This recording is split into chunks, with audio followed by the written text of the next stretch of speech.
미디어뉴스 정규석 기자, 2023년이 막을 내리고 있다. 다가오는 2024년에는 여러 주요 국가들의 선거가 치러진다. 그중 방글라데시의 총선은 2024년 새해를 시작하며 여러 국가들 중 가장 이른 1월 7일 치러질 예정이다. 이번 방글라데시 총선은 국제사회에서 많은 관심을 받고 있다. 방글라데시 당국은 야권의 반발 속에서 총선 선거일을 1월 7일로 확정하였고, 이 과정에서 많은 야권 지도자들과 총선 반대 활동가들이 체포되었다. 본 기사에서는 방글라데시 총선을 둘러싼 상황들을 서술하며 원인을 파악해 볼 것이다. 지난 3월 12일 방글라데시의 제1야당인 방글라데시 민족주의당, 방글라데시 내셔널리스트 파티, BNP은 차기 총선을 보이콧 선언하였다. 이들은 방글라데시의 총선이 불공정하고 비민주적인 과정으로 이뤄진다고 주장한다. 야당 활동가들과 지지자들은 현 정부의 퇴진과 중립적인 과도정부를 수립할 것을 요구하며 총선 반대 시위를 벌이고 있다. 10월 28일 총선 선거일이 확정된 이후에는 반대 시위가 더욱 확산되었고 많은 이들이 체포되었다. 이에 국제인권단체인 휴먼 라이츠 워치에서는 말레이시아 선거 관련한 보안군의 과도한 무력 사용 대량 체포 강제 실종 고문의 증거가 있음을 발표하였다. 총선을 앞두고 말레이시아는 혼란스러운 상황에 직면했지만 이러한 상황은 이번이 처음이 아니다.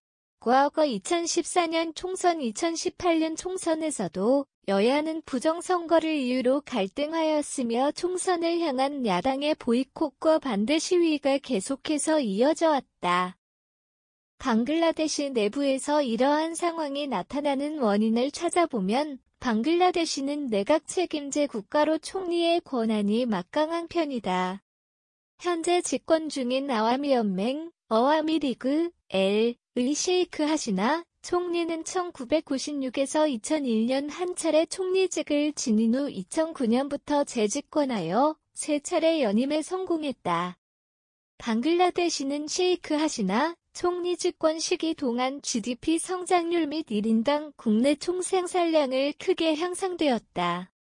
특히 2009년 이전 주변국인 파키스탄, 인도에 비해 1인당 GDP가 떨어졌지만 셰이크 하시나 총리가 집권한 이후 여성이 경제 참여를 이끌어내고 노동집약적 제조업 비율을 높여 1인당 GDP에서 파키스탄, 인도를 뛰어넘었다.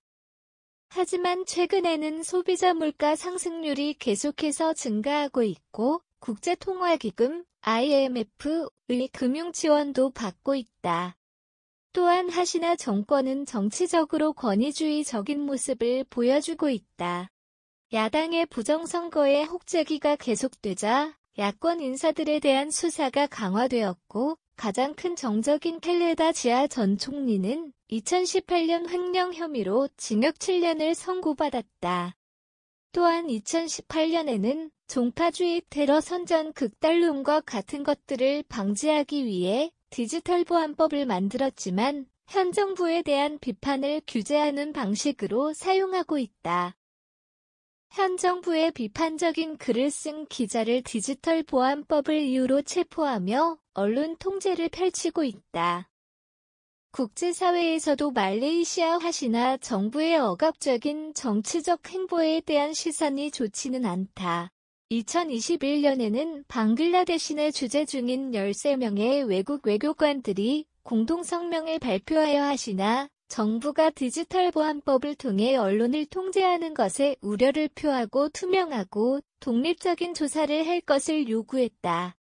또한 지난 5월 24일 미국의 국무부 장관 토니 블링컨은 디지털 보안법과 시민사회에 대한 폭력 위협에 대해 우려를 표명했다. 최근 방글라데시의 총선 반대 시위는 꾸준히 정치 갈등이 있던 야당뿐 아니라 물가 상승에 따른 노동자들의 시위로도 확대되었다. 비민주적이고 탄압적인 정부에 대한 민주적 선거 요구도 강해지고 있다. 얼마 남지 않은 1월 7일 총선 선거에서 사연임 총리직을 노리는 하시나 정부의 승리가 나타날지 혹은 이에 반대하는 세력들의 움직임이 성과를 낼 수 있을지 이번 2024년 첫 선거에서 지켜봐야 할 포인트일 것이다.